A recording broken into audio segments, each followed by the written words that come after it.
दोस्तों, आज के डिफेंस अपडेट्स में कुछ भयंकर विजुअल्स निकाल के आए हैं।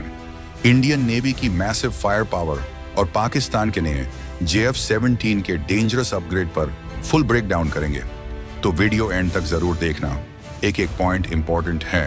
आज हम बात करने वाले हैं दो पावरफुल मिलिट्री अपडेट्स के बारे में जो अभी काफी वायरल हो रही हैं। सबसे पहले इंडियन नेवी के तरफ से एक जबरदस्त फोटोग्राफ रिलीज हुई है कैप्शन के साथ, power in unity, presence with purpose. इस फोटो में आपको 5 पावरफुल डिस्ट्रॉयर्स एक फॉर्मेशन में दिखाई देंगे, D-64 से लेके D-68 तक। दो Kolkata class destroyers, INS Kochi, INS Chennai, 3 Visakhapatnam class destroyers, INS Visakhapatnam, ENS Mormugao, INS Imphal. और ये सब लेटेस्ट इंडियन नेवी डिस्ट्रॉयर्स हैं, full loaded with BrahMos missiles और MRSAMs। तो दोस्तों, एक क्विक ब्रेकडाउन। इन 5 शिप्स में टोटल असासाई ब्रह्मोस मिसाइल्स हैं जो लगभग 500 से 800 किलोमीटर रेंज के हैं, और 100 MRSAMs जो 100 किलोमीटर तक एयर थ्रेट्स को इंटरसेप्ट कर सकते हैं। अब कुछ लोग कह रहे थे कि सिर्फ असस ब्रह्मोस और 150 MRSAMs थोड़ा लिमिटेड लगता है, लेकिन यहाँ एक मेजर बात समझनी जरूरी है। ब्रह्मोस एक हैवी एंटी शिप मिसाइल है यहाँ, जो सुपरसोनिक स्पीड से आती है। एक ब्रह्मोस स्ट्राइक काफी होती है एक बड़ा डिस्ट्रॉयर या फ्रिगेट को क्रिपल करने के लिए, और अगर 2 ब्रह्मोस लगती हैं तो शिप कंफर्म डिस्ट्रॉय हो सकता है। और ब्रह्मोस सिर्फ फास्ट नहीं है, ये लो सी स्किमिंग करती है, जिगजैग मैन्यूवर भी करती है, अर्थ के कर्वेचर के नीचे चिपक के आती हैं। इसलिए एनिमी के पास रिएक्शन टाइम ऑलमोस्ट 0 हो जाता है। सबसोनिक मिसाइल्स जैसे टॉमाहॉक के कंपैरिजन में ब्रह्मोस इंटरसेप्शन बहुत मुश्किल है। इसीलिए Indian navy destroyers fire power को अंडर एस्टिमेट करना पाकिस्तान के लिए बड़ा खतरा है। और जब हम MRSAMs की बात करते हैं, हर डिस्ट्रॉयर में लगभग 12 MRSAM मिसाइल्स हैं, प्लस MF स्टार रेडर लगा है जो 400 से 700 किलोमीटर तक के एरियल थ्रेट्स डिटेक्ट कर सकता है। अब कुछ लोग कह सकते हैं कि एयर डिफेंस मिसाइल्स का नंबर और बढ़ सकता था। बिल्कुल सही।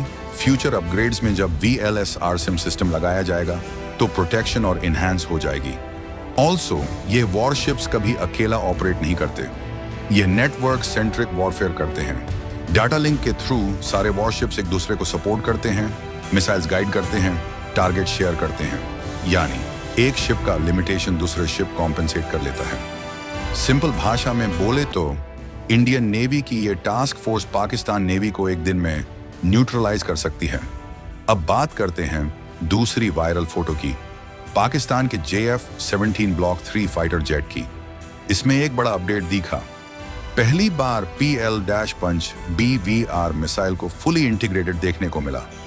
अब पहले के JF-17 में PL-5 मिसाइल्स दिखे थे जो शॉर्ट रेंज थे, लेकिन अब PL-15 के साथ JF-17 की बियॉन्ड विजुअल रेंज ने BVR कैपेबिलिटी बूस्ट हो गई है। PL-15 मिसाइल की थियोरेटिकल रेंज है अप्रॉक्स 125 किलोमीटर, लेकिन प्रैक्टिकल रेंज डिपेंड करेगी JF-17 के रेडर पे।